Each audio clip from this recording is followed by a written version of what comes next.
Hello and welcome back to complete Wren and Martin grammar series. तो आप सभी का एक बार फिर से बहुत बहुत स्वागत है। तो आज के वीडियो में हम पढ़ेंगे रिलेटिव प्रोनाउन के बारे में। तो जैसा कि हमारा प्रोनाउन का चैप्टर शुरू हो चुका है रेन एंड मार्टिन के बुक से, और आज का वीडियो जो हमारा है ये चैप्टर 18 पे है, और चैप्टर 18 में हम पढ़ेंगे रिलेटिव प्रोनाउन। तो प्रोनाउन में रिलेटिव प्रोनाउन एक बहुत ही इंपॉर्टेंट टॉपिक होता है, बहुत ही इंपॉर्टेंट प्रोनाउन होता है, क्योंकि आपको रिलेटिव प्रोनाउन में आपको बहुत सारे कंफ्यूजन मिलेंगे। तो चलिए हम सबसे पहले जानते हैं कि हम रिलेटिव प्रोनाउन हम किसे कहते हैं और कितने तरह के रिलेटिव प्रोनाउंस होते हैं, और जो भी इनसे रिलेटेड जो भी कंफ्यूजन्स होंगे सभी कंफ्यूजन आपका इस वीडियो से दूर हो जाएगा। हाँ, एक बात मैं आपको और बता दूं कि रिलेटिव प्रोनाउन के जो चैप्टर है ये आपको दो पार्ट में मिलेगा। फर्स्ट पार्ट में मैं आपको रिलेटिव प्रोनाउन के बारे में बताऊंगा, इसके क्या क्या केस होते हैं, subjective case, objective case and possessive case, जिन्हें हम नॉमिनेटिव, एक्यूजेटिव और जेनेटिव केस भी कहते हैं। तो कैसे हम आइडेंटिफाई करें कि कौन सा रिलेटिव प्रोनाउन किसके लिए यूज होता है, कौन सा रिलेटिव प्रोनाउन पर्सन के लिए यूज होता है, कौन सा रिलेटिव प्रोनाउन थिंग्स के लिए यूज होता है, और कौन सा रिलेटिव प्रोनाउन दोनों के लिए यूज होता है। चलिए जानते हैं, शुरू करते हैं। तो सबसे पहले अगर हम रिलेटिव प्रोनाउन के डेफिनेशन के बारे में बात करें तो क्या बोला जा रहा है, रिलेटिव प्रोनाउंस रिलेट और रेफर टू। तो रिलेटिव प्रोनाउंस का काम होता है रिलेट करने का या फिर रेफर करने का। भाई किसको रिलेट करता है, रिलेटिव प्रोनाउन किसको रिलेट करता है? तो रिलेटिव प्रोनाउन का काम होता है रिलेट करने का या रेफर करने का। तो ये किसको रिलेट या किसको रेफर करता है? तो सम नाउन्स और अदर प्रोनाउंस गोइंग बिफोर। तो कहने का मतलब है कि यहां पर एक रिलेटिव प्रोनाउन है, आरपी का मतलब हो गया रिलेटिव प्रोनाउन, और ये जो रिलेटिव प्रोनाउन है ये रिलेट करेगा। भाई किसको रिलेट करेगा? जो ठीक इसके पहले, इस रिलेटिव प्रोनाउन के ठीक पहले जो भी नाउन या जो भी प्रोनाउन आएगा, जो भी नाउन या जो भी प्रोनाउन आएंगे, ये उसी को क्या करते हैं, रिलेट करते हैं। यहां पर क्या बोला जा रहा है कि इट रिलेट्स और रेफर्स टू सम नाउन्स और other pronoun going before. Going before का मतलब हो गया कि जो रिलेटिव प्रोनाउन के ठीक पहले आए तो उसी को हम क्या कहते हैं, रिलेटिव प्रोनाउन कहते हैं। तो प्रोनाउन किसी नाउन के जगह पे यूज होता है, और यहां पर किसी नाउन के जगह पे यूज होने के साथ साथ ये क्या करेगा, उस नाउन को रिलेट भी करेगा, इसलिए इसका नाम पड़ा रिलेटिव प्रोनाउन। ठीक है, ये बात आपको समझ में आई।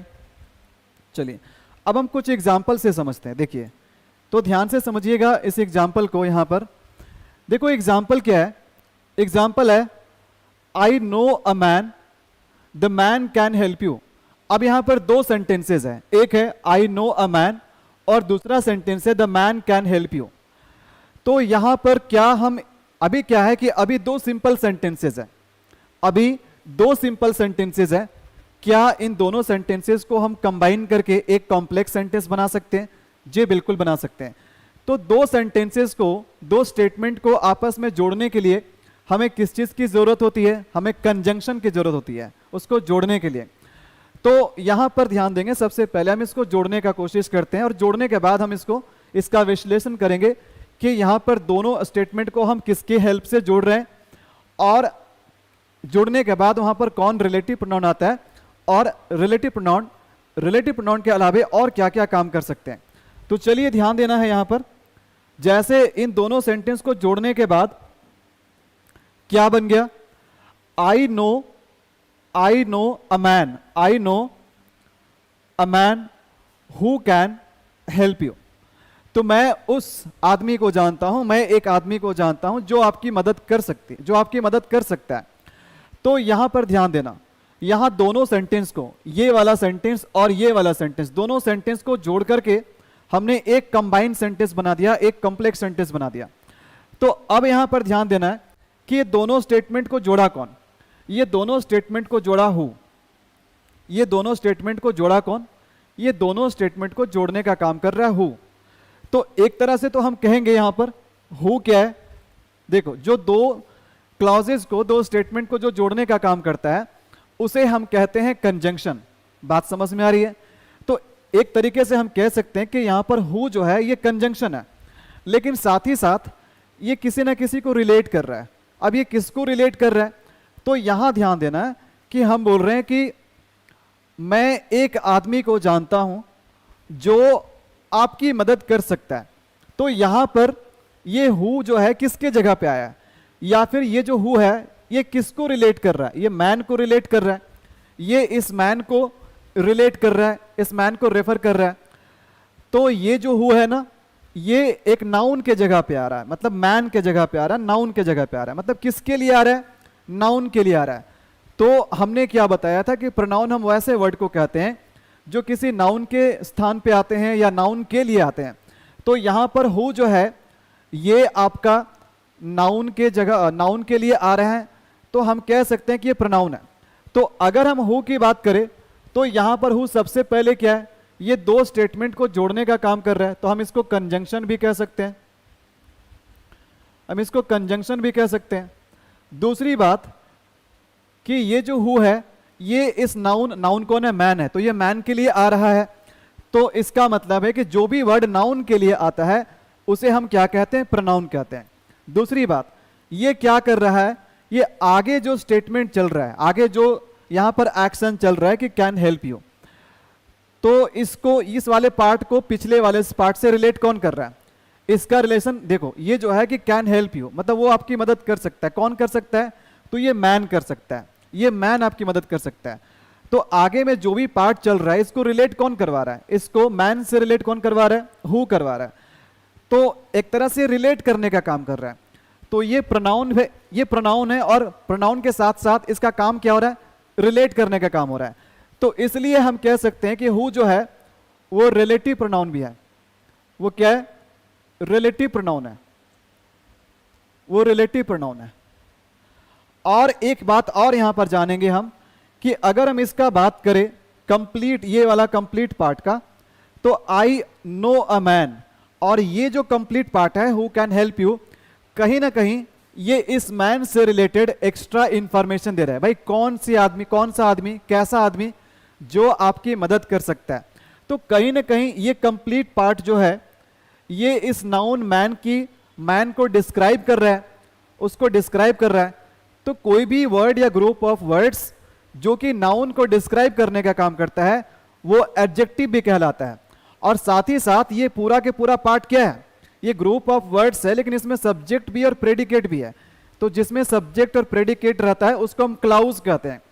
तो ये क्लाउज भी है, और साथ ही साथ ये कंप्लीट क्लाउज जो है ये मैन को क्या कर रहा है? डिस्क्राइब कर रहा है, यानी कि नाउन को डिस्क्राइब कर रहा है। और जो चीज नाउन को डिस्क्राइब करे उसे हम एडजेक्टिव कहते हैं। तो एक तरह से यहां पर हम कह सकते हैं कि यहां पर ये कंप्लीट चीज जो रिलेटिव प्रोनाउन जो यहां पर हु आया है, ये कंप्लीट इसके साथ क्या बना रहा है? क्लाउज बना रहा है। तो ये क्लाउज बना रहा है, किसको? क्लाउज बना रहा है। और ये कैसा क्लाउज है? तो एडजेक्टिव क्लाउज है। क्यों एडजेक्टिव क्लाउज है? क्योंकि नाउन को डिस्क्राइब कर रहा है। तो यहां पर हम लिख सकते हैं कि ये एडजेक्टिव क्लाउज भी है। तो कुल मिलाकर के हम लोग पढ़ रहे हैं क्या? हम लोग पढ़ रहे हैं रिलेटिव प्रोनाउन, लेकिन एक रिलेटिव प्रोनाउन के कितने फंक्शन, अलग अलग फंक्शन हो रहे हैं। रिलेटिव प्रोनाउन का तो काम कर ही रहा है, लेकिन साथ ही साथ इसके अलग अलग फंक्शन है। ये कंजंक्शन का भी काम कर दे रहा है। कंजंक्शन का काम क्यों कर रहा है? क्योंकि ये दोनों सेंटेंस को आपस में किसने जोड़ा? ये हु जोड़ा। ये साथ ही साथ रिलेट भी कर रहा है और किसी नाउन के जगह पे आ रहा है, तो इसलिए इसका नाम रिलेटिव प्रोनाउन भी पड़ गया। उसके बाद अगर बात करें तो ये पूरा के पूरा हु के साथ ये क्या बन रहा है? ये एक क्लाउज का निर्माण कर रहा है। और ये क्लाउज क्या कर रहा है? इस नाउन को डिस्क्राइब कर रहा है। तो जो नाउन को डिस्क्राइब करे उसे हम एडजेक्टिव कहते हैं। तो यहां तक आपको बात क्लियर हो गया कि हम रिलेटिव प्रोनाउन किसको कहते हैं। तो इस सेंटेंस में जो रिलेटिव प्रोनाउन है वो कौन है? ये हु है। बात समझ में आ रही है? तो यहां पर जैसा कि मैंने आपको बताया कि नाउन या प्रोनाउन के केस में, बात अगर नाउन की हो या प्रोनाउन की हो, तो नाउन या प्रोनाउन की केस में आपको उसका केस पता होना चाहिए कि वो सब्जेक्टिव केस है कि ऑब्जेक्टिव केस है कि वो पॉसेसिव केस है। कहने का मतलब है कि अगर हम एक प्रोनाउन लेते हैं आई, तो आई क्या है? आई सब्जेक्टिव केस में है। आई का ऑब्जेक्टिव केस क्या होता है? मी होता है। और इसका पॉसेसिव केस क्या हो जाएगा? इसका पॉसेसिव केस माई हो जाएगा। ठीक है, थोड़े देर के लिए मैं बता रहा हूं, आप इससे रिलेट कर सकते हो। आई क्या है? सब्जेक्टिव केस है। सब्जेक्टिव केस को हम नॉमिनेटिव केस भी कहते हैं। मी क्या है? ऑब्जेक्टिव केस है। ऑब्जेक्टिव केस को हम एक्यूजेटिव केस भी कहते हैं। और माई क्या है, ये आपका पॉजेसिव केस है, और पॉजेसिव केस को हम जेनेटिव केस भी कहते हैं। तो उसी तरीके से रिलेटिव प्रोनाउन का भी अपना केस होता है। रिलेटिव प्रोनाउन या तो सब्जेक्ट के लिए यूज होगा, या तो ऑब्जेक्ट के लिए यूज होगा, या तो पोजेशन शो करने के लिए, यानी कि पोजेशन का मतलब होता है ऑनरशिप बताना, अधिकार बताना, संबंध बताना, ठीक है। तो ये पोजेशन बताने के लिए भी यूज हो सकता है। तो यहां पर आइए हम फाइंड आउट करते हैं कि यहां पर जो रिलेटिव प्रोनाउन हु है ये कौन से केस में है, ये सब्जेक्टिव केस में कि ऑब्जेक्टिव केस में कि पॉजिटिव केस में है। तो सबसे पहले मैं बता दूं, जिस तरीके से आई सब्जेक्टिव केस है और इसका ऑब्जेक्टिव केस क्या है, मी है, तो उसी प्रकार से हु जो है ये सब्जेक्टिव केस का चीज है और इसका ऑब्जेक्टिव केस क्या होता है, होम होता है। इसका ऑब्जेक्टिव केस क्या होता है, होम होता है। बात समझ में आ रही है। अगर आई का पॉजेसिव केस बोले तो माई होता है, और हु का अगर पॉजेसिव केस बोले तो हुज हो जाएगा। तो ये हु का ही 3 डिफरेंट केसेस में इसका फॉर्म है, subjective case, objective case and possessive case. तो यहां पर सिंपल सी बात है कि अगर हु के फॉर्म में यूज हो रहा है तो हम कह सकते हैं कि यहां पर हु जो है ये सब्जेक्टिव केस में है। किस केस में है, सब्जेक्टिव केस में है। क्यों सब्जेक्टिव है, तो आपको हमेशा सेंटेंस में वर्ब को काउंट करना है। तो जो भी फाइनाइट वर्ब होंगे, हर फाइनाइट वर्ब के अपना एक सब्जेक्ट होता है। तो यहां पर देखो, यहां पर फाइनाइट वर्ब देखो क्या है, नो है। तो ये हमारा वर्ब 1 है, मतलब ये पहला वर्ब है सेंटेंस में। और इसका सब्जेक्ट कौन है, इसका सब्जेक्ट है आई। भाई कौन जानता है, मैं जानता हूं। अब देखो इसके बाद भी एक वर्ब आ रहा है कैन हेल्प, कैन हेल्प। तो यहां पर ये जो वर्ब है ना, पहला जो वर्ब है उसका सब्जेक्ट कौन है, आई है। तो इसको हम S1 कर देते हैं, यानी सब्जेक्ट 1 का जो वर्ब क्या है वो ये है, नो है, तो इसलिए S1 B1 कर दिए। उसके बाद अगर हम बात करें तो यहां पर फिर से इसी सेंटेंस में भाई फिर से फाइनाइट वर्ब आ गया। दो फाइनाइट वर्ब क्यों आए, क्योंकि भाई हम 2 सेंटेंस को जोड़ने का काम कर रहे हैं। तो जब हम 2 सेंटेंस को जोड़ने का काम कर रहे हैं तो यहां पर ये बिल्कुल नेचुरल है कि यहां पर 2 आपको फाइनाइट वर्ब मिलेंगे। तो यहां पर जो फाइनाइट वर्ब है कैन हेल्प, कैन हेल्प, तो इसका सब्जेक्ट कौन है, भाई इस वर्ब नो का सब्जेक्ट आई है, तो इसका सब्जेक्ट कौन है। अगर आप सोच रहे हो कि यू सब्जेक्ट है, तो यू सब्जेक्ट नहीं है, क्योंकि वो वर्ब के बाद आ रहा है। ये ऑब्जेक्ट है, यू क्या ऑब्जेक्ट है, किसका ऑब्जेक्ट है, ये हेल्प का ऑब्जेक्ट है। तो आखिर में ये जो वर्ब है हेल्प करने का, इसका सब्जेक्ट कौन है, तो इसका सब्जेक्ट कौन है, मैन है। इसका सब्जेक्ट कौन है, जैसे वर्ब 2 का सब्जेक्ट कौन है, S2, ये मैन हो जाएगा।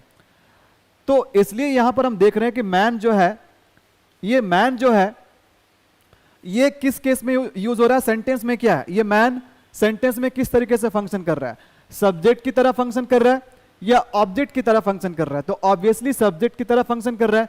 तो इसलिए यहां पर जो है ये हु को हम क्या मानेंगे, ये सब्जेक्टिव केस में है। सब्जेक्टिव केस को नॉमिनेटिव केस भी बोला जाता है, सब्जेक्टिव केस को नॉमिनेटिव केस भी बोला जाता है, ठीक है। तो ये बात आपको समझ में आ गया कि क्यों हम इसको सब्जेक्टिव केस बोल रहे हैं, क्योंकि ये जो वर्ब है कैन हेल्प, ये इसका सब्जेक्ट है। कौन है सब्जेक्ट, ये मैन सब्जेक्ट है। और इसी मैन के लिए जो प्रोनाउन यूज हो रहा है, कौन हो रहा है, ये हु का यूज कर रहे हैं। तो अगर आपका नाउन अगर जिसको रिलेट कर रहा है अगर वो सब्जेक्टिव केस है, तो नो डाउट आपका जो प्रोनाउन यूज कर रहे हैं उस प्रोनाउन को भी आपको सब्जेक्टिव केस में ही रखना पड़ेगा। यहां तक ये कुछ चीजें क्लियर हो गई आपको। अब चलिए अब एक नया बात सीखिए। मैं एक ही सेंटेंस के एग्जांपल से मैं इससे जुड़ा हुआ जितने भी चीजें सब कुछ मैं आपको बता रहा हूं एक एक करके। उसके बाद ध्यान दीजिएगा, ये क्या हु क्या रिलेटिव प्रोनाउन है, और रिलेटिव प्रोनाउन किसको रिलेट करता है, रिलेटिव प्रोनाउन उस नाउन या प्रोनाउन को रिलेट करता है जो उसके ठीक पहले आता है। तो इस रिलेटिव प्रोनाउन के ठीक पहले कौन आया, ये मैन आया है। तो ये इसी को रिलेट कर रहा है, इसी नाउन को रिलेट कर रहा है। और रिलेटिव प्रोनाउन जिसको भी रिलेट करता है उसको हम क्या कहते हैं, उसको हम कहते हैं एंटीसीडेंट। उसको हम क्या कहते हैं, उसको हम कहते हैं एंटीसीडेंट। तो ये क्या है, ये एंटीसीडेंट है। ये इस रिलेटिव प्रोनाउन का क्या है, एंटीसीडेंट है। बहुत इंपॉर्टेंट टर्म है, आप इसको ध्यान में रखना प्लीज। तो एंटीसीडेंट हम किसको कहते हैं, किसी भी सेंटेंस में जो रिलेटिव प्रोनाउन जिस नाउन या प्रोनाउन को रिलेट करेगा, यानी कि जो नाउन या प्रोनाउन उस रिलेटिव प्रोनाउन के ठीक पहले आए, उसको हम क्या कहते हैं, एंटीसीडेंट कहते हैं। तो ये रहा रिलेटिव प्रोनाउन हु, और इसका एंटीसीडेंट कौन है, मैन है। तो एंटीसीडेंट वाला बात भी आपको क्लियर हो गया। चलिए यहां से कोई दिक्कत नहीं आपको होना चाहिए। अब हम आगे की चीज देखते हैं। आगे का चीज देखो क्या है। चलिए कुछ एग्जाम्पल और लेते हैं यहां पर। अब देखिए अगला जो एग्जाम्पल है, अगला एग्जाम्पल है आई नो द मैन। ठीक है भाई, पहला सेंटेंस तो ये हो गया। दूसरा है you want to meet the man, you want to meet the man, you want to meet the man. अब देखो दोनों जगह पे ये जो द मैन है ना, ये कहां पर आ रहा है, ये ऑब्जेक्ट के जगह पे आ रहा है, ये ऑब्जेक्ट के जगह पे आ रहा है। दोनों जगह पे ये जो मैन है ये ऑब्जेक्ट के जगह पे आ रहा है। तो हम क्या करते हैं कि दो अलग अलग सिंपल सेंटेंस लिखने के जगह पे हम दोनों सेंटेंस को एक साथ कंबाइन कर देते हैं और एक सिंगल सेंटेंस, एक सिंगल कॉम्प्लेक्स सेंटेंस बना देते हैं। तो जब हम दोनों सेंटेंस को कंबाइन करेंगे तो हमें क्या चाहिए होगा, हमें देखो दो दो बार यहां पर मैन लिखा हुआ है, तो दोनों को हम क्या करेंगे, एक बार मैन लिखेंगे। और एक बार मैन कैसे हम लिख पाएंगे, उसके लिए हमें क्या करना पड़ेगा, एक रिलेटिव प्रोनाउन लेना पड़ेगा। और रिलेटिव प्रोनाउन क्या करेगा, इस मैन को इस मैन से रिलेट भी कर देगा और साथ ही साथ दो सेंटेंस को जोड़ने का भी काम कर देगा। तो इसीलिए रिलेटिव प्रोनाउन साथ ही साथ कंजंक्शन का भी काम कर देता है। प्रोनाउन का तो काम करता ही है, कंजंक्शन का भी काम कर देता है, यानी जोड़ने का भी काम कर देता है। तो इसलिए कभी कभी रिलेटिव प्रोनाउन को कंजंक्टिव प्रोनाउंस भी कहा जाता है। क्या कहा जाता है, कंजंक्टिव प्रोनाउंस भी कहा जाता है। तो चलिए इसको हम जोड़ने का काम करेंगे। अब देखो इसको जोड़ने के बाद जो सेंटेंस हमारा बन रहा है, सेंटेंस क्या बन रहा है, आई नो द मैन। ठीक है भाई, ये है द मैन। अब यहां पर देखो जो इटैलिक में लिखा हुआ ना होम, यही आपका क्या है, रिलेटिव प्रोनाउन है। और यही क्या किया है, दो सेंटेंस को जोड़ने का काम किया है। तो ये होम हमारा क्या है, रिलेटिव प्रोनाउन है। ये होम क्या है, ये रिलेटिव प्रोनाउन है। भाई किसको रिलेट कर रहा है, ये रिलेट कर रहा है, ठीक। किसको रिलेट करेगा, जो इसके ठीक पहले आएगा। तो इसके ठीक पहले कौन आया, ये मैन आया। अब आप मुझे बताना, जैसा कि मैंने आपको बताया कि होम जो है ये ऑब्जेक्टिव केस है। होम क्या है, ये ऑब्जेक्टिव केस है। तो ऑब्जेक्टिव केस में हम तभी रिलेटिव प्रोनाउन का यूज करेंगे जब उसके पहले जो नाउन या प्रोनाउन आता है, मतलब जो एंटीसीडेंट आता है, वो भी ऑब्जेक्ट है, उसको भी ऑब्जेक्ट होना पड़ेगा, तभी ऑब्जेक्टिव केस में यूज होगा। तो यहां पर जैसा कि मैंने आपको पहले ही बताया कि इस वाले सेंटेंस में भी मैन क्या है, ऑब्जेक्ट है, और इस वाले सेंटेंस में भी क्या, मैन ऑब्जेक्ट है। तो यहां पर भी जो ये द मैन है ना, ये क्या है, ये ऑब्जेक्ट है। ये किसका काम कर रहा है, ये ऑब्जेक्ट का काम कर रहा है। तो इसलिए इस सेंटेंस में हम रिलेटिव प्रोनाउन के जगह पे यहां पर हम हु नहीं ले सकते हैं, यहां पर हम हु नहीं ले सकते हैं, क्योंकि हु का प्रयोग हम करते हैं सब्जेक्टिव केस के लिए। जबकि यहां पर जो द मैन है ना, ये ऑब्जेक्ट के जगह पे आ रहा है। भाई किस वर्ब का ऑब्जेक्ट आ रहा है, ये दोनों वर्ब का ऑब्जेक्ट आ रहा है। देखो यहां पर जो वर्ब है नो, इसका भी ऑब्जेक्ट द मैन है, और यहां पर जो वर्ब है मीट, ये मीट का भी ऑब्जेक्ट कौन है, द मैन है। तो कुल मिलाकर के यहां पर द मैन क्या ऑब्जेक्ट है। तो इस कारण से यहां पर हम रिलेटिव प्रोनाउन होम का यूज कर रहे हैं, जो कि ऑब्जेक्टिव केस में कहलाता है। क्लियर है। तो मैं उस आदमी को जानता हूं जिससे आप मिलना चाहते हैं, जिनसे आप मिलना चाहते हैं। क्लियर है। चलिए क्यों ऑब्जेक्टिव केस में हमने यूज किया, ये भी बात आपको समझ में आ गया। अब अगले सेंटेंस पे हम काम करते हैं। देखो एक और एग्जांपल मैं लेता हूं। देखो सभी जगह पे मैं एक ही चीज को रख रहा हूं, मैं नाउन में मैन को रख रहा हूं, ताकि एक ही चीज से आपको सारी बात समझ में आ जाए। ये मैन पहले वाले सेंटेंस में सब्जेक्ट का काम किया, दूसरे वाले में ये मैन ऑब्जेक्ट का काम किया, और तीसरे वाले में अभी जो है ये पोजेशन का काम करेगा, ये पोजेशन का काम करेगा। बात समझ में आ रही है। तो अगर ये सब्जेक्टिव का काम कर रहा है तो उसके साथ आप सब्जेक्टिव रिलेटिव प्रोनाउन लगाओ हु। अगर ये ऑब्जेक्ट का काम कर रहा है तो उसके साथ ऑब्जेक्टिव रिलेटिव प्रोनाउन लगाइए होम। अगर ये पोजेशन का काम कर रहा है, पोजेशन का मतलब जो संबंध या अधिकार बताने का काम करे, तो इसके लिए हम क्या लिखेंगे, हुज लिखेंगे। अलग अलग केस, तो आपको केस पे बिल्कुल ध्यान रखना है। तो ध्यान देना, यहां पर सेंटेंस है आई नो द मैन, तो यहां मैन क्या, ये ऑब्जेक्ट के जगह पे है। उसके बाद क्या, the man's wallet was stolen, मैं उस आदमी को जानता हूं, उस आदमी का वॉलेट चोरी हो गया। ठीक है। तो यहां पर क्या हो रहा है कि मैन के साथ अपस्ट्रोफ एस लगाया जा रहा है। अपस्ट्रोफ एस इस तरह से जो हम एस लगाते हैं, इसको कैसा एस बोलते हैं, इसको हम एपोस्ट्रोफ एस बोलते हैं। तो ये एपोस्ट्रोफ एस क्या करता है, ये संबंध बताता है, ये पोजीशन बताता है। जैसे कहने का मतलब मैंने बोला यहां पर, जैसे मैंने यहां पर बोला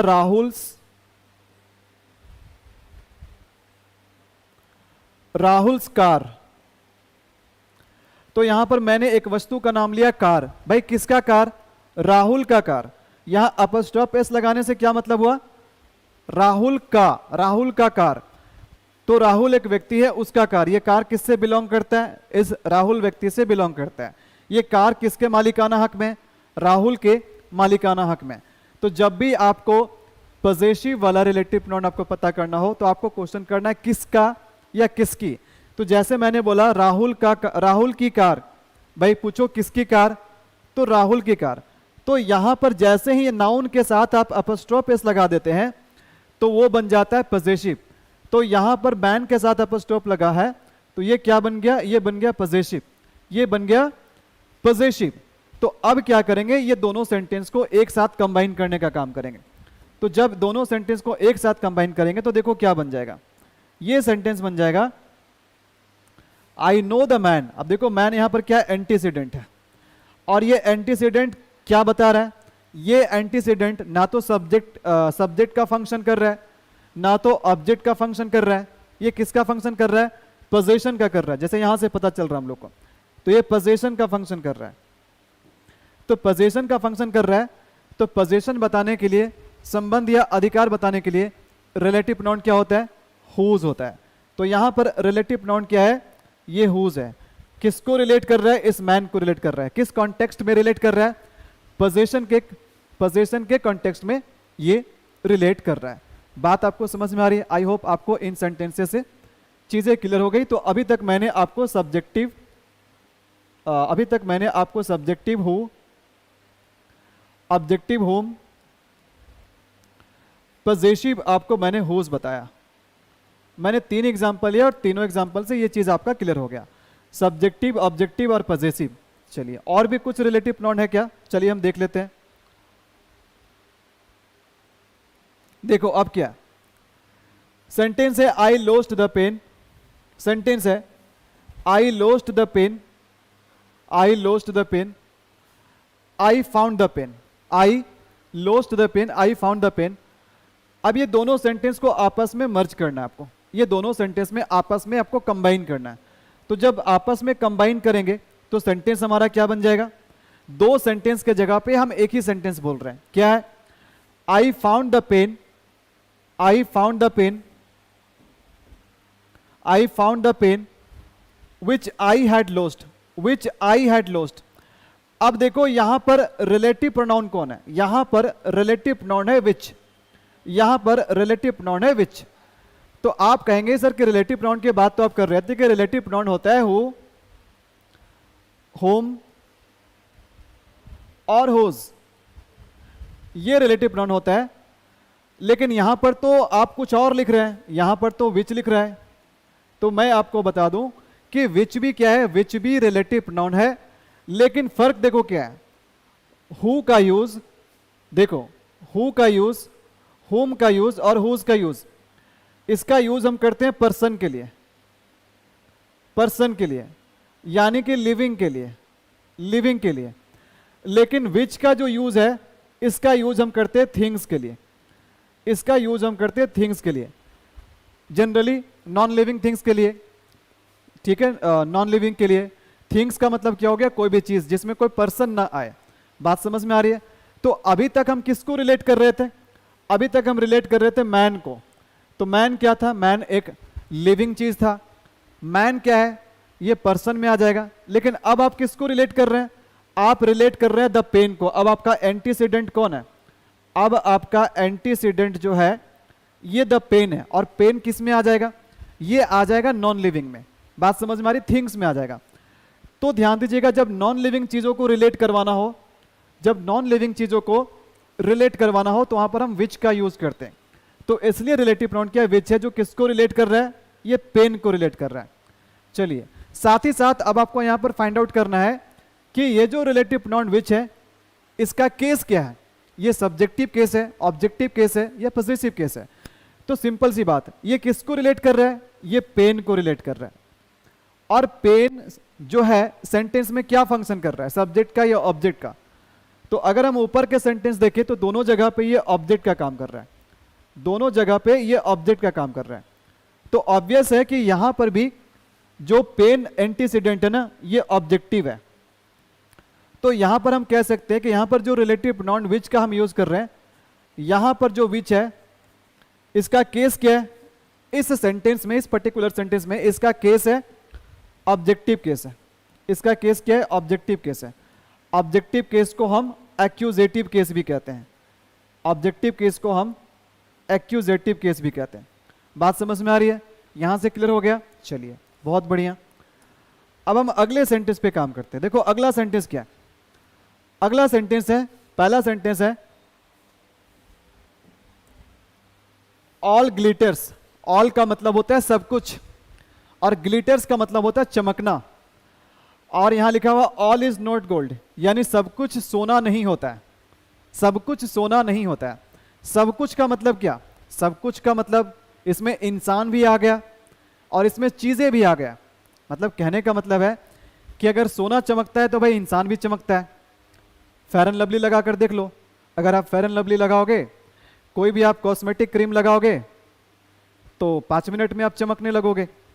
तो यहां बोल रहा है कि सब कुछ चमकता है, तो सब कुछ का मतलब इंसान भी आ गया और थिंग्स भी आ गए, चीजें भी आ गए। तो सब कुछ चमकता है और यहां लिखा हुआ कि सब कुछ सोना नहीं होता है। मतलब अगर मैं चमक रहा हूं ना, तो इसका मतलब ये नहीं है कि मैं सोना हूं।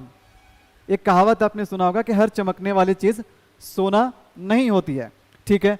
तो यहां पर क्या करते हैं, दोनों सेंटेंस को कंबाइन करते हैं, दोनों सेंटेंस को हम कंबाइन करने का काम करते हैं। बात समझ में आ रही है? ये दोनों सेंटेंस को हम यहां पर कंबाइन करेंगे। हाँ, तो देखिए कैसे कंबाइन होगा ये दोनों सेंटेंस।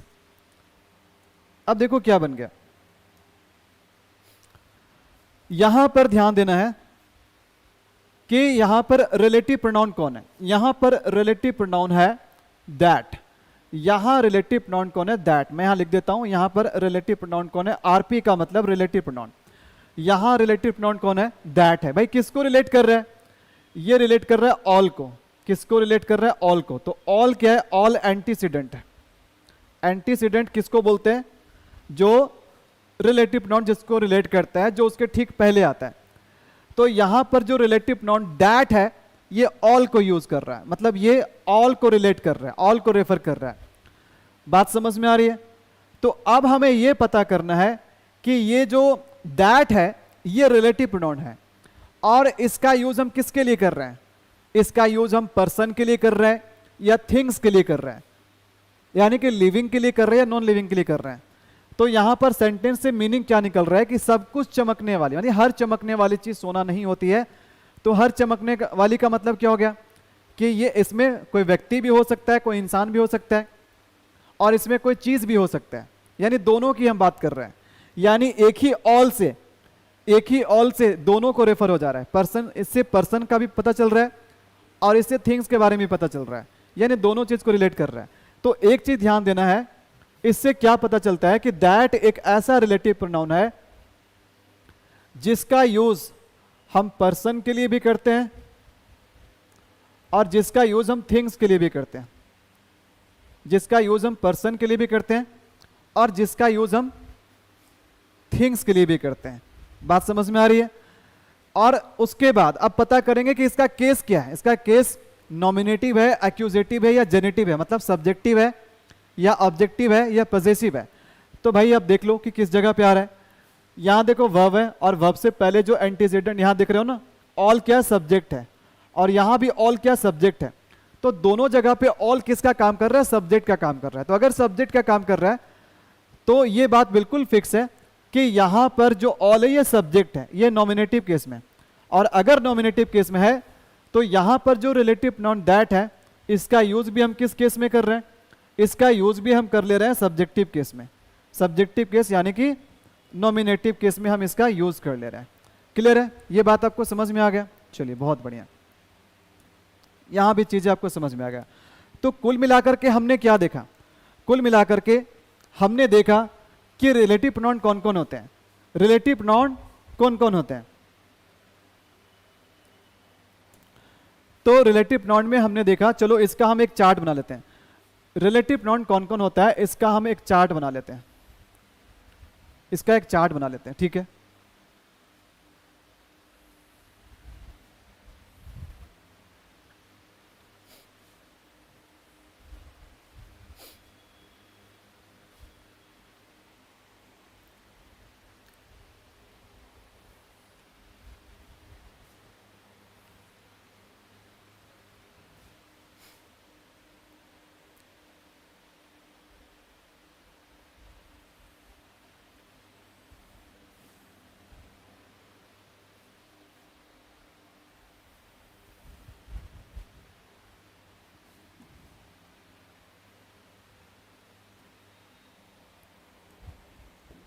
अब यहां ध्यान देना, हमने जितने भी एग्जाम्पल्स लिए इन सभी एग्जाम्पल में हमने कौन कौन से रिलेटिव प्रोनाउन देखा, सभी का मैं एक लिस्ट बताता हूं।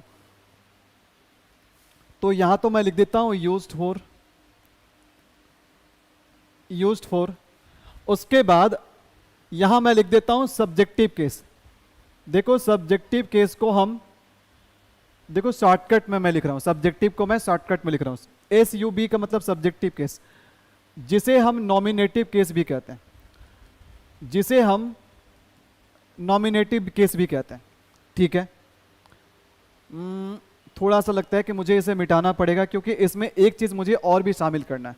मैं इसको मिटा देता हूं, मैं फिर से बनाता हूं क्योंकि इसमें एक केस का कॉलम और बनाना पड़ेगा, इसमें एक केस का कॉलम और बनाना पड़ेगा, ठीक है।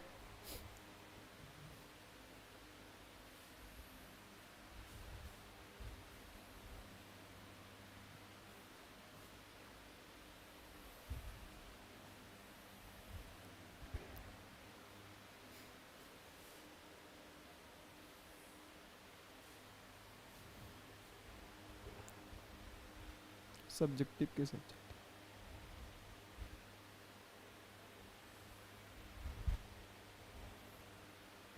हाँ अब सही है।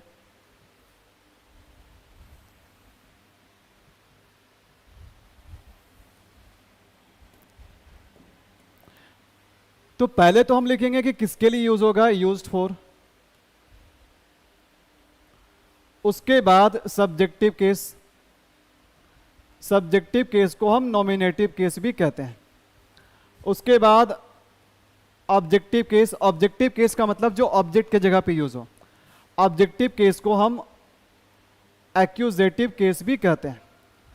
और उसके बाद होगा पजेसिव केस, पजेसिव को हम जेनेटिव भी कहते हैं, पजेसिव को हम जेनेटिव केस भी कहते हैं। क्लियर है यहां तक बात आपको? तो एक चीज ध्यान देना है, एक चीज यहां पर ध्यान देना है, हाँ।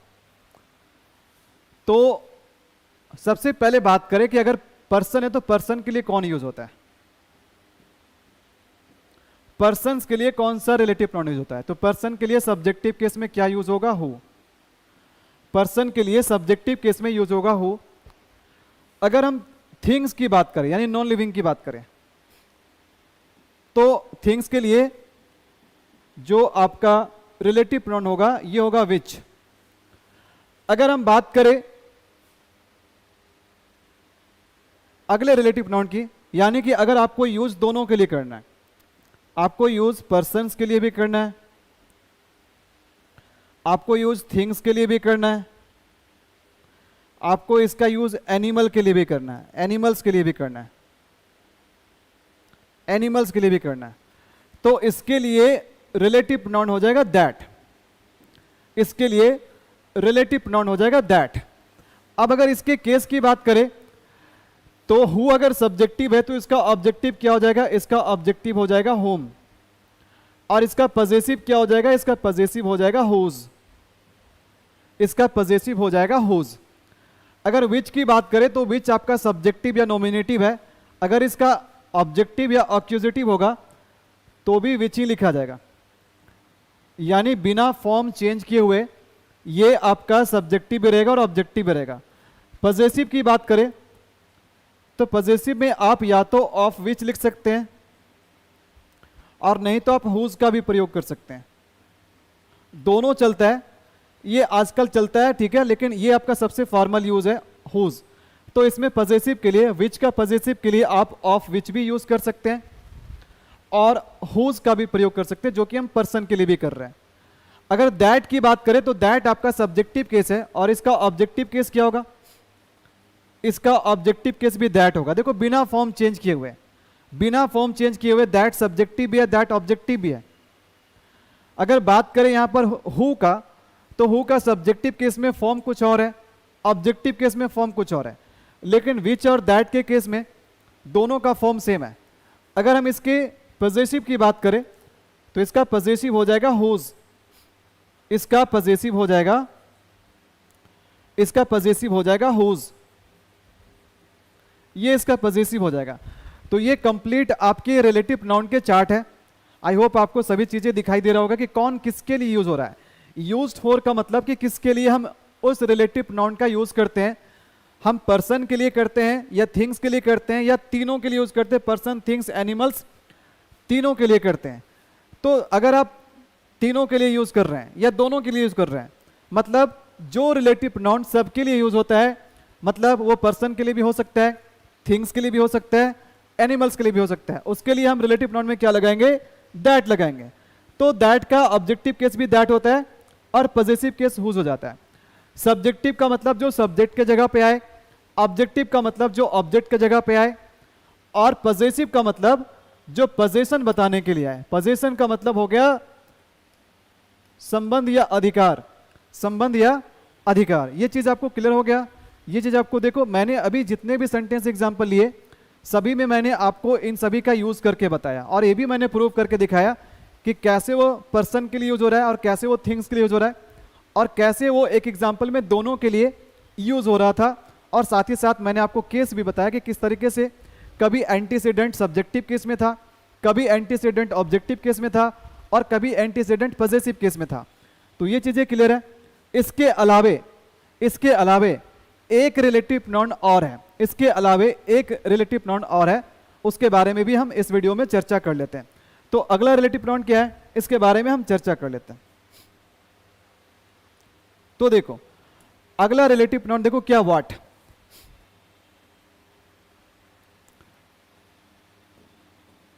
एक और रिलेटिव नाउन है व्हाट।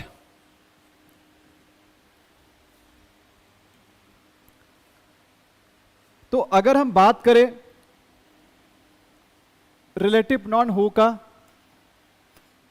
होम का, हुज का, विच का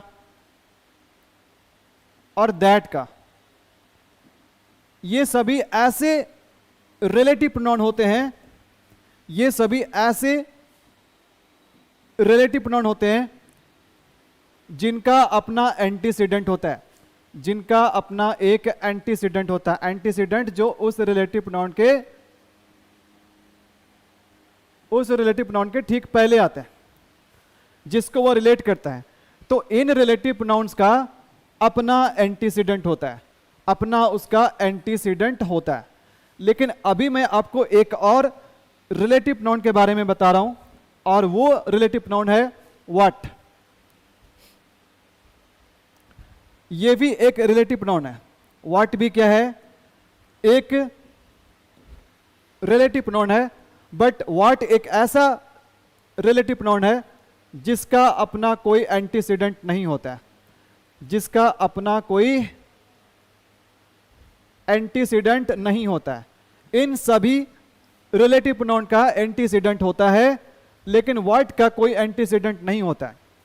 कोई एंटीसीडेंट इसलिए नहीं होता है क्योंकि वो सेंटेंस में दिया हुआ नहीं रहता है, वो सेंटेंस में दिया हुआ नहीं रहता है, उसको मेंशन नहीं करते हैं।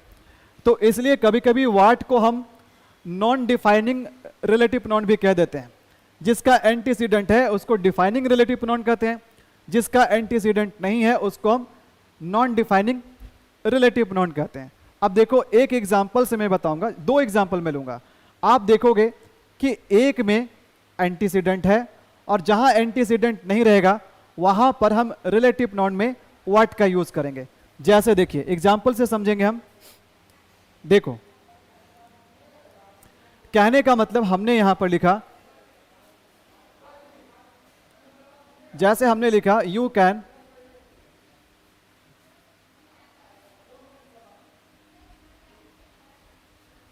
read, you can read the book, you can read the book, you can read the book dash you want, dash you want। आप उस बुक को पढ़ सकते हैं जिसे आप चाहते हैं, जिसे आप चाहते हैं, जिसे आप पढ़ना चाहते हैं। दूसरा सेंटेंस देखिएगा, हमने लिखा you can read, you can read you want, you can read you want। अब यहां पर ध्यान देना, यहां पर हम क्या पढ़ने के लिए बोल रहे हैं? यहां पर हम बुक पढ़ने के लिए बोल रहे हैं। तो बुक क्या हो गया? बुक यहां पर एक कोई बुक यहां पर एक वस्तु हो गया, ये थिंग्स में आ गया है। तो यहां पर देखो थिंग्स के लिए हम रिलेटिव प्रोनाउन क्या करेंगे? या तो यहां पर हम विच लगा देंगे या तो दैट लगा देंगे, दोनों चलेगा। यहां हमने लिख दिया विच यू वांट, या फिर दैट लगा देंगे तो ये भी चलेगा, दैट लगाएंगे तो ये भी चलेगा। तो यहां पर जो मैंने ब्लैंक स्पेस दिए दोनों सेंटेंस में, सेंटेंस 1 में और सेंटेंस 2 में, तो यहां पर देखो हमने रिलेटिव प्रोनाउन में विच भी लगाया है, दैट भी लगाया है। मतलब यहां पर विच भी चल सकता है, दैट भी चल सकता है। क्यों? क्योंकि बुक क्या है? बुक थिंग में आ गया। बुक किस में आ गया? थिंग में आ गया। और थिंग के लिए हम रिलेटिव प्रोनाउन विच का यूज कर सकते हैं और दैट का भी कर सकते हैं। तो सेंटेंस क्या बनेगा? You can read the book which you want, you can read the book that you want, दोनों सही है। अच्छा, अब निचले वाले सेंटेंस में हम बात करते हैं। यहां पर विच या दैट क्या है? रिलेटिव प्रोनाउन है। आरपी का मतलब रिलेटिव प्रोनाउन। नीचे वाले सेंटेंस क्या? You can read. अच्छा, क्या पढ़ने के लिए बोल रहे हैं? यहां पर बोल रहे हैं कि यू कैन रीड, आप पढ़ सकते हैं। भाई क्या पढ़ सकते हैं? भाई बुक पढ़ सकते हैं, जो बुक दिया हुआ है आप उसको पढ़ सकते हैं।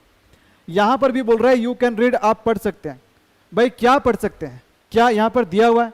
हम क्या पढ़ने के लिए बोल रहे हैं? उसका नाम तो दिया हुआ नहीं है। तो इसका मतलब है कि ये जो रिलेटिव प्रोनाउन है विच और दैट, इसका एंटीसीडेंट कौन है? इसका एंटीसीडेंट है ये द बुक। लेकिन यहां पर जो भी रिलेटिव प्रोनाउन हम लगाएंगे, इसका एंटीसीडेंट कौन है? क्या आपको लगता है कि एंटीसीडेंट रीड है? भाई रीड तो एंटीसीडेंट नहीं हो सकता है, क्योंकि एंटीसीडेंट या तो नाउन होता है या तो प्रोनाउन है। जबकि रीड क्या है? रीड तो वर्ब है, रीड तो वर्ब है। तो इसका मतलब है कि ये ऐसा सेंटेंस है जहां पर एंटीसीडेंट दिया हुआ ही नहीं है। यहां तो साफ साफ बोल रहे हैं कि भाई ये पढ़ सकते हैं। क्या पढ़ सकते हैं? बुक पढ़ सकते हैं। तो एंटीसीडेंट तो यहां पर दिया हुआ है, लेकिन यहां पर एंटीसीडेंट नहीं दिया हुआ है। तो जहां पर एंटीसीडेंट नहीं दिया हुआ रहता है, मेंशन नहीं किया जाता है, वहां पर हम रिलेटिव प्रोनाउन में किसको यूज करते हैं? वहां पर हम रिलेटिव प्रोनाउन में हम व्हाट का यूज करते हैं। मतलब you can read what you want, मतलब आपको जो मन है वो पढ़ो, आपको जो मन है वो पढ़ो। आप बुक से पढ़ लो, आप ई बुक पढ़ लो, आप कहीं पर कोई साइन बोर्ड लिखा हुआ उसको पढ़ लो, जो मन है वो पढ़ लो। तो देखो यहां पर जो रिलेटिव प्रोनाउन ये दैट या विच है, इसका एंटीसीडेंट कौन है? बुक है। लेकिन यहां पर जो हमने रिलेटिव प्रोनाउन व्हाट लगाया, इसका कौन एंटीसीडेंट? इसका कोई एंटीसीडेंट नहीं है। और जिसका कोई एंटीसीडेंट नहीं होता है, वहां पर हम रिलेटिव प्रोनाउन में हम किसको यूज करते हैं? व्हाट को यूज करते हैं। किसको यूज करते हैं? व्हाट को यूज करते हैं। और व्हाट आपका सब्जेक्टिव केस भी है, व्हाट आपका ऑब्जेक्टिव केस भी है, बिना अपने फॉर्म को चेंज किए हुए। तो आई होप आपको पता यहां पर चल गया होगा कि व्हाट कैसे एक रिलेटिव प्रोनाउन है और कैसे ये एक नॉन डिफाइनिंग रिलेटिव प्रोनाउन है, क्योंकि इसका कोई अपना एंटीसीडेंट नहीं होता है। तो मैंने आज के वीडियो में आपको बताया कि रिलेटिव प्रोनाउन होता क्या है, रिलेटिव प्रोनाउन का काम क्या होता है। रिलेटिव प्रोनाउन नाम तो रिलेटिव प्रोनाउन है, लेकिन ये काम कंजंक्शन का भी कर सकता है, रिलेटिव प्रोनाउन का कर सकता है, और ये काम एडजेक्टिव क्लाउज का भी कर सकता है। साथ ही साथ मैंने आपको बताया कि कौन कौन से रिलेटिव प्रोनाउन होते हैं, उसका मैंने आपको एक कंप्लीट चार्ट बताया। मैंने सेंटेंस एग्जांपल से बताया कि कौन सा रिलेटिव प्रोनाउन पर्सन के लिए यूज हो रहा है, कौन सा रिलेटिव प्रोनाउन थिंग्स के लिए यूज हो रहा है, और कौन सा रिलेटिव प्रोनाउन दोनों के लिए यूज हो रहा है। और मैंने आपको साथ ही साथ केस भी बताया कि कौन सा रिलेटिव प्रोनाउन सब्जेक्टिव केस के लिए यूज हो रहा है, कौन सा रिलेटिव प्रोनाउन ऑब्जेक्टिव केस में है, और कौन सा रिलेटिव प्रोनाउन पॉजेसिव केस है, मतलब जेनेटिव केस में है। ठीक है, तो ये था हमारा रेनिन मार्टिन के बुक से रिलेटिव प्रोनाउन का पार्ट 1 वीडियो। एक पार्ट इसका और आएगा जिसमें मैं आपको रिलेटिव प्रोनाउन के और यूसेस के बारे में बताऊंगा। हाँ, तो जो भी बातें बुक में कही गई है मैंने सभी बातों को बोल करके भी कवर किया है और लिख करके भी कवर किया है। लेकिन आप अगर सोचेंगे कि जैसे बुक में दिया हुआ एकदम से वैसे ही हमें डिट्टो वैसे ही हमें पढ़ाना है, तो वैसे हम नहीं पढ़ा सकते हैं। तब तो फिर करना क्या पड़ेगा, पूरा बुक ही यहाँ पर ला करके मुझे पढ़ देना पड़ेगा केवल। ठीक है, तो कभी कभी आप में से किसी लोगों का कमेंट ऐसा आ जाता है कि सर आप बुक को एकदम से लाइन बाय लाइन पढ़िए। भाई मेरा कोई अधिकार नहीं है कि मैं उस बुक से लाइन बाय लाइन पढ़ाऊं। लाइन बाय लाइन पढ़ाने से हो सकता है क्या कि वीडियो का लेंथ भी बड़े हो सकते हैं। और मेरा उस बुक से देखिए मैं क्या ना कि आप लोगों के बीच में रेनिन मार्टिन की बुक बहुत फेमस है। मैं भी पर्सनली रिकमेंड करता हूं कि आप अपने ग्रामर को ठीक करना चाहते हैं तो रेनिन मार्टिन के बुक से पढ़िए। टीचर क्या होता है, टीचर बस एक साधन होता है, एक माध्यम होता है कि आपको चीज़ों को, कंसेप्ट को जहां भी डाउट है उसको समझाए, उसको क्लियर करे। तो सारी बातें मैंने जो एक रिलेटिव प्रोनाउन में होता है, जो रेनिन मार्टिन में भी दिया हुआ है, सभी बातों को मैंने कवर किया है, एग्जाम्पल से कवर किया है और मैंने बेस्ट एग्जाम्पल देने का कोशिश किया है। और आशा करता हूं कि आपको सभी चीज़ें आपको समझ में आ गई होगी। ठीक है, तो मैंने सोचा कि मैं एक ही वीडियो में अगर कवर करूंगा तो ये वीडियो और भी बड़ा हो जाएगा, तो इसलिए मैंने 2 पार्ट में सोचा। पहला पार्ट में मैंने आज आपको बताया, अगले पार्ट में आपका रिलेटिव प्रोनाउन खत्म हो जाएगा और रिलेटिव प्रोनाउन से आपका कोई भी प्रॉब्लम अब नहीं होने वाला है। कैसा लगा आपको वीडियो? जैसा भी लगा आप कमेंट में अपना फीडबैक जरूर दीजिएगा। अच्छा लगा तो लाइक और शेयर जरूर कीजिएगा। मिलते हैं आपसे नेक्स्ट पार्ट में। Till then it's a good bye.